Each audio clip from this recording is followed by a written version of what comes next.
The last bargain. The last bargain ये बहुत ही प्रसिद्ध, हाँ, फेमस पोइट हैं रविन्द्रनाथ टैगोर, उनके द्वारा लिखा गया पोइम है अंतिम सौदा। अंतिम सौदा क्या हुआ, इसे हम लोग पढ़ते हैं। ए बार्गेन इज एन एग्रीमेंट। यहाँ बताया जा रहा है कि बार्गेन जो है एक एग्रीमेंट होता है in which both parties promise to do something for each other, जिसमें कि दो पार्टी होते हैं और दोनों पार्टी एक दूसरे के लिए कुछ करने के लिए प्रॉमिस करते कि मैं ये कर दूंगा, आप इसके बदले तुम ये कर दो, है ना, सौदेबाजी या फिर समझौता। Someone is looking for work, कोई जो है वो काम की खोज में है, वेटिंग टू बी हायर्ड, और वो चाहता है कि उसे हायर कर लिया जाए। He strikes a bargain but thinks it worthless, वो एक बार्गेन भी करता है ना, सौदेबाजी भी करता है, लेकिन इसे वो बेकार समझता है। He tries twice again, दो बार फिर वो प्रयास करता है सौदेबाजी करने का, बट डज नॉट लाइक इधर, लेकिन इसे भी वो पसंद नहीं करता। फाइनली इन द लास्ट, और अंत में इन द लास्ट बार्गेन, अंतिम बार्गेन में, when he is hired for nothing, जब वो बिना कुछ दिए ही उसे हायर किया जाता है, he is happy as never before, तो वो इतना खुश होता है उस अंतिम बार्गेन में जितना पहले कभी नहीं हुआ था खुश। What is the bargain, ये बार्गेन क्या है, and why is it the best, और ये अंतिम बार्गेन बेस्ट क्यों कहा गया, इसे हम लोग इस द लास्ट बार्गेन में, इस चैप्टर में हम लोग देखेंगे कि ये लास्ट बार्गेन को क्यों कहा गया बेस्ट, है ना। अब एक हम पोएम को देखते हैं। Come and hire me I cried. I यहाँ पे कौन है, पोइट है ना, रविन्द्रनाथ टैगोर, वो खुद ही यहाँ स्पीकर हैं। कह रहे कि कम एंड हायर मी, आओ और मुझे हायर कर लो, है ना, काम पे ले लो। आई क्राइड, वो चिल्लाए, मैंने चिल्लाया, मतलब पोइट ने चिल्लाया। While in the morning I was walking on the stone paved road, कैसा रोड था, पथरीला, स्टोन पेव्ड, तो उस वैसे रोड में चलते हुए वो सुबह में चिल्लाए, है ना। सोड in hand the king came in his chariot, chariot मतलब होता है रथ, अपने रथ में राजा अपने हाथ में सोड, सोड मतलब होता है तलवार, तलवार लेकर आए, रथ में आए, है ना। और क्या कहा, he held my hand and said, मेरे हाथ को पकड़ा और बोला, I will hire you with my power, मैं अपने पावर से तुम्हें, अपनी शक्ति से तुम्हें हायर करूँगा। But his power counted for not, not मतलब होता है विदाउट एनी इम्पॉर्टेंस, बिना महत्व का लगा। हाँ, पोइट को उसका ये पावर, शक्ति महत्वहीन लगा। And he went away in his chariot, वो अपने रथ में वापस चला गया राजा। In the heat of the midday the houses stood with shut doors, midday था, दोपहर, है ना, और उस समय हीट, कितना गर्मी थी, ताप था, तो घर जो थे वो थे कैसे थे, शट डोर्स, दरवाजे बंद थे। आई wandered along the crooked lane, crooked मतलब टेढ़े मेढ़े, लेन रास्ते पर मैं वॉन्डर्ड घुमा फिरा चला, है ना। An old man came out with his bag of gold, एक ओल्ड मैन अपने बैग जिसमें कि गोल्ड था, सोना था, वो लेकर आया।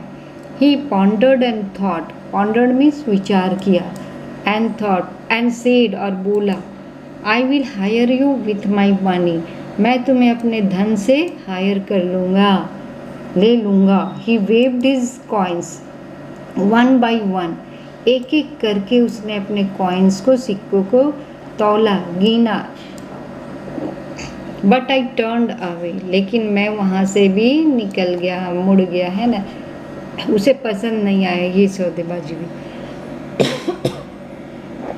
नाउ इन द थर्ड, क्या था, इट वॉज इवनिंग, शाम का समय था। The garden is was all a flower, garden hedge, hedge मतलब होता है गार्डन के चारों तरफ बाड़ा रहता है ना, घेरा, तो उसके अंदर पूरा फ्लावर्स थे, भरा हुआ था फूल। The fair maid came out and said, और एक बहुत ही फेयर सुंदर महिला बाहर आई और बोली, आई will hire you with a smile. क्या कहा कि मैं आपको हायर कर लूंगी अपने एक मुस्कान से, स्माइल से। हर स्माइल पेल्ड, उसकी मुस्कान भी क्या हुई, पेल्ड मतलब पीली पड़ गई, मतलब धीमी पड़ गई। एंड मेल्टेड इनटू टीयर्स, और वो आंसुओं में बदल गई, है ना, पिघल गई। And she went back alone into the dark, अंधेरे में वो अकेले चली गई। मतलब उसकी मुस्कान के पीछे भी दुख दर्द, हमेशा सुंदरता मुस्कान रहता नहीं है ना। दिस इज ऑल्सो पेरिसेबल, नष्ट होने वाली चीज़ें हैं। तो ये भी समाप्त हो गया। अब क्या हुआ, the sun glistened on the sand, सूरज ग्लिसेंड माने चमक रहा था सैंड, बालू पर। And the sea waves broke waywardly, और सी वेव्स जो थे वो अपना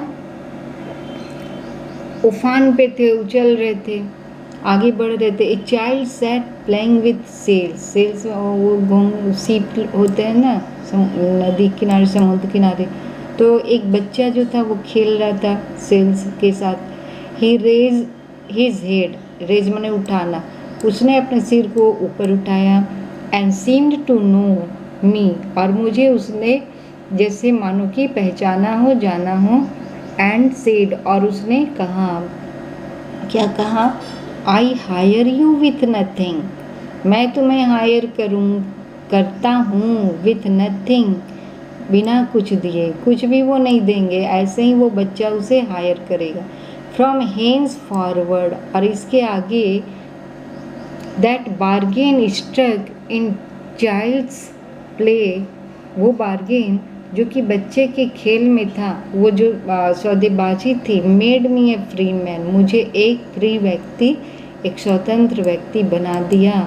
मतलब वो पोइट को ये जो लास्ट अंतिम बार्गेन किसके साथ था, विद द चाइल्ड, बच्चे के साथ, ये उसे पसंद आया। And he was agreed, and now it made him a free man, हाँ, because there was nothing worry and nothing anxiety in the play of the child, है ना। बच्चे का खेल कितना सहज होता है, कोई चिंता नहीं, कोई डर भय नहीं। अब देखो यहाँ, who is the speaker in the poem, कौन है स्पीकर, द पोइट है ना, रविन्द्रनाथ टैगोर। द किंग सोड इन हैंड सजेस्ट, क्या सजेस्ट कर रहा है, पावर सजेस्ट, है ना, हाथ में सोड हो तो पावर है, पावर से ना खरीदना चाह रहा था।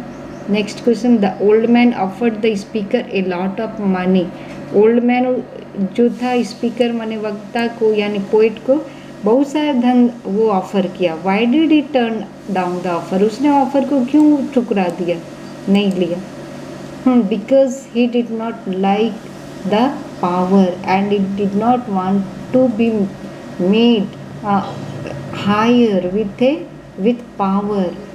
He did not want to become a slave. Find in the poem lines that match the following. ठीक है, ये सब आपको गेट ज्ञान में मैं लिख के दे दूंगी। I have nothing to give you except goodwill and cheer, इन सब का ये पोएम से हमें लिखना है लाइन। तो her happiness was no more than sorrow in disguise, the king's might, इसके लाइन हमें देखने हैं। फिर है the king's might was not worth much, king का जो शक्ति था बहुत अधिक नहीं उसने माना, है ना, उसे वो टर्न नहीं ना स्वीकार किया था। तो इसे हम समझा दे रही हूँ, और इसके जो आंसर है वो गेट ज्ञान में मैंने लिख दिया है, हाँ, उसका लिंक दे दूँगी मैं डिस्क्रिप्शन में, आप लोग उसे पढ़ लेंगे।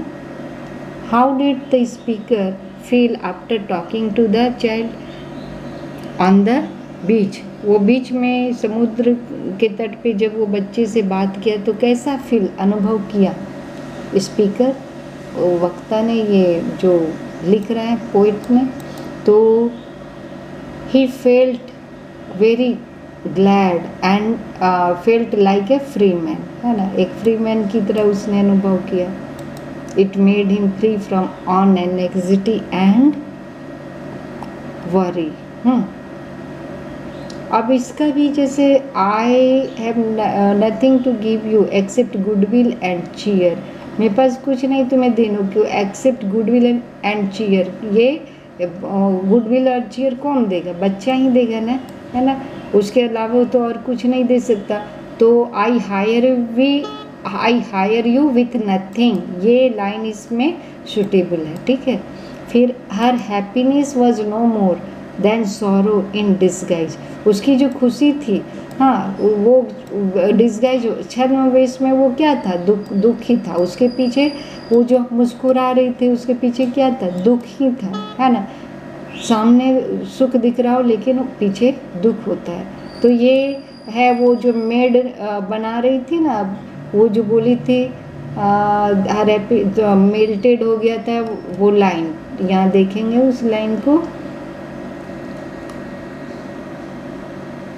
हर smile paled and melted into tears, है ना, हर स्माइल दिख रहा है, हाँ यहाँ पे her smile paled and melted into tears, ये इसका लाइन होगा। और ये ठीक है, I have nothing to give you except goodwill and I, ये लाइन देख लीजिए, I hire you with nothing, ये हो गया।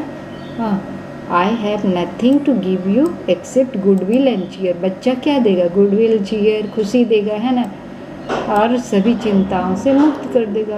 ओके, अच्छा लगा होगा आपको, ये रविन्द्रनाथ टैगोर का फेमस बहुत सुंदर ही पोइम है, ठीक है। ओके, थैंक यू, आप इसे पढ़ेंगे और बताएंगे कि ये आपको कैसा लगा, कमेंट करेंगे। Rabindranath Tagore, he was also awarded with, क्या अवार्ड मिला था उनको, नोबेल प्राइज, है ना, इन लिटरेचर, साहित्य में, फर्स्ट टाइम इन इंडिया, है ना, an Indian. Okay, thank you, have a nice day.